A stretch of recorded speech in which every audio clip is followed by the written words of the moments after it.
Jordan, what an amazing podcast episode we just recorded. And we have one last question for you. This is called Leveling Up with TKM. Over to David for the question. Yeah. Hey, thanks again, Jordan. Great conversation, and look forward to future conversation. Look forward to your book coming out, and it looks like we're gonna have to wait over a year to get it, but really looking forward to that, and we'll definitely have you back on the show. Ideally, many more times before that. Here's the question: what is the most impactful action you have taken to level up in your home and in your businesses? So it's the same answer I give almost always for this type of question, regardless of what realm of your life it is put purpose first. And so I learned this the hard way. Often I put my economics or I put my job title or I put all these other things first and forgot to think about what my true why was. So nowadays I always tell people, think about purpose first, almost put everything else on hold for a short period of time and try to figure out what feels purposeful to you. And then you build the life around that, whether that's your economic life, whether that's your career, whether that's your family life. If you do those things without your eye on purpose, it's like you're doing it without understanding your why. And so to get to those final goals that you really want to reach, it's really hard to get there if you don't start with what's important to you. Hey, Jordan, can I add to that or have a follow-on question? That's great for the individual who's financially independent already, but what about the person who's barely making ends meet, can barely make the mortgage? Like, what does that person say? How do you say that? I think it's even more important then to look at purpose. And so this is the thing, and I always talk about, like, it's very easy to talk about privilege when it comes to purpose. We say, of course, Jordan, you're financially independent. It's really easy for you to think of purpose. But what about all those out there of us who are just barely making it, right? So I think of a 22 or 23-year-old. Maybe they went to college, maybe they didn't. They're stuck in a job that's crummy, they don't love, but they're making enough money to put food on the table.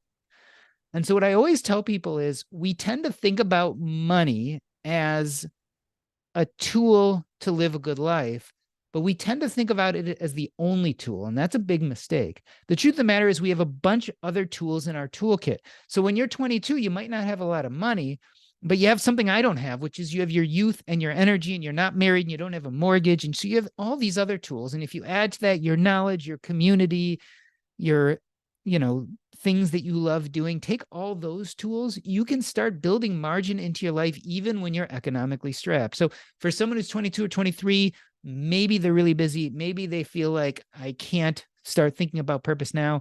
But if you're that age, maybe you have a little bit more energy or time than I have.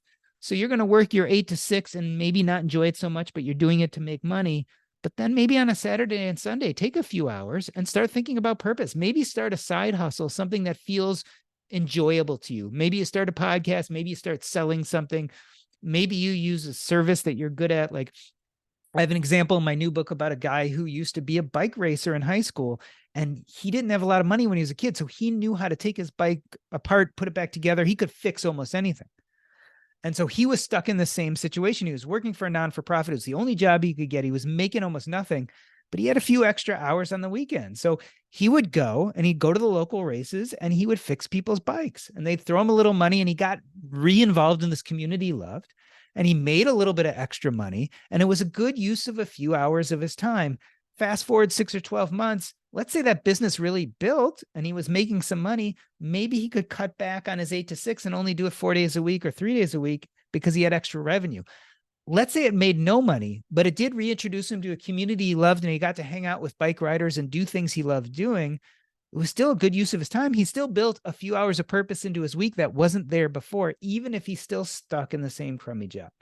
And so I guess my suggestion would be is if you don't have a lot of that one tool, money, it's a great time to start thinking about those other tools you have and leveraging them to start producing a little margin in your life. That's so good. That's so good. It reminds me of one of our favorite books also is Die with Zero. And in there, he talks about a story.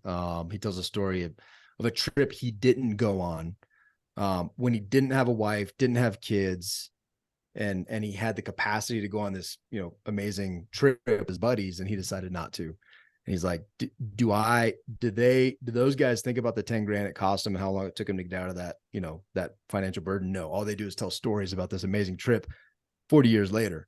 And I didn't have that experience. And so I love that we have so many assets And we always tend to focus on this one and make it a tool, make it bigger than the hammer that it is. And we miss out. So I love it. I love it. I'm going to sign off here, go load up my snowboard and go get on the mountains. Quit work for the day. Have fun working today. Hey, Jordan, thanks so much. Guys and gals, reach out to Jordan, go to his website and put purpose first. See you.